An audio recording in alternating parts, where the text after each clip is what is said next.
S, ಇನ್ನು ಚೀನಾದ ಮೇಲೆ 104% ಶುಂಕ ಜಡಿದಿದ್ದಾರೆ ಅಮೆರಿಕ ಅಧ್ಯಕ್ಷ ಡೊನಾಲ್ಡ್ ಟ್ರಂಪ್. ಟ್ರಂಪ್ ನಿರ್ಧಾರದಿಂದ ಷೇರು ಮಾರುಕಟ್ಟೆಗಳು ಮತ್ತೆ ಶೇಕ್ ಆಗಿವೆ. ಚೀನಾ ಅಮೆರಿಕದ ಮೇಲೆ ಪ್ರತಿ ಶುಂಕವಾಗಿ 34% ಶುಂಕವನ್ನು ವಿಧಿಸಿತ್ತು.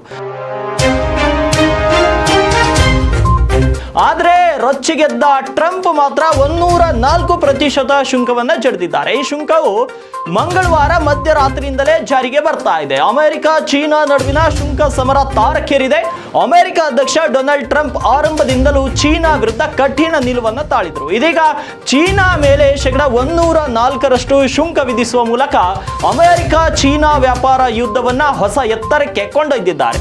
ಅನ್ಯಾಯದ ವ್ಯಾಪಾರ ಪದ್ಧತಿಗೆ ಪ್ರತಿಕ್ರಿಯೆಯಾಗಿ ಚೀನಾ ಅಮೆರಿಕದ ಮೇಲೆ 34% ಶುಂಕ ಪ್ರತೀಕಾರದ ಶುಂಕವನ್ನು ವಿಧಿಸಿತ್ತು. ಇದಕ್ಕೆ ಪ್ರತ್ಯುತ್ತರವಾಗಿ ಈ ಕ್ರಮ ಕೈಗೊಳ್ಳಲಾಗಿದೆ ಅಂತ ಇವಾಗ ಟ್ರಂಪ್ ಹೇಳಿದ್ದಾರೆ. ಈ ಶುಂಕವು ಅಮೆರಿಕದ ಗ್ರಾಹಕರ ಮೇಲೆ ಹಣದುಬ್ಬರ ಹೊರೆಯನ್ನ ಹೆಚ್ಚಿಸಬಹುದು, ಕಂಪನಿಗಳನ್ನ ತೊಂದರೆಗೆ ಸಿಲುಕಿಸುವ ಮೂಲಕ ಜಾಗತಿಕ ಆರ್ಥಿಕ ಹಿಂಜರಿತಕ್ಕೆ ಕಾರಣವಾಗಬಹುದು ಅಂತ ಮಾರುಕಟ್ಟೆ ತಜ್ಞರು ತಿಳಿಸ್ತಾ ಇದ್ದಾರೆ. ಇನ್ನು ಟ್ರಂಪ್ ತೆರಿಗೆ ನೀತಿಯು ಚೀನಾಕ್ಕೆ ದೊಡ್ಡ ಹೊಡೆತ ಅಂತ ಹೇಳಬಹುದು. ಅಮೆರಿಕ ಅಧ್ಯಕ್ಷ ಡೊನಾಲ್ಡ್ ಟ್ರಂಪ್ 104 ಹೆಚ್ಚುವರಿ ಶುಲ್ಕ ವಿಧಿಸುವುದಾಗಿ ಘೋಷಿಸಿದ್ದಾರೆ. ಈ ಶುಂಕವು ಮಂಗಳವಾರ ಮಧ್ಯರಾತ್ರಿಯಿಂದಲೇ ಜಾರಿಗೆ ಬಂದಿದೆ. ಈ ಮೂಲಕ ಅಮೆರಿಕ ಚೀನಾ ವ್ಯಾಪಾರ ಯುದ್ಧ ಮತ್ತಷ್ಟು ಹೆಚ್ಚಾಗಿದೆ.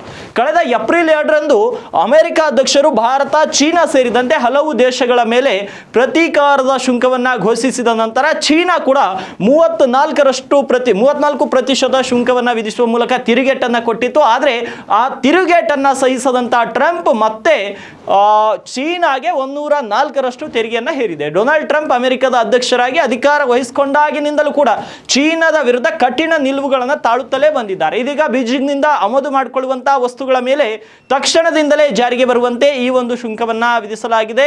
ಇದು ಫ್ಯಾನ್ ಹಿಟ್ ಜ್ವರ ಬಂದಷ್ಟು ಬಿಸಿ ತಟ್ಟಿದೆ ಅಂತ ಮಾರುಕಟ್ಟೆ ವಿಶ್ಲೇಷಕರು ಹೇಳ್ತಾ ಇದ್ದಾರೆ.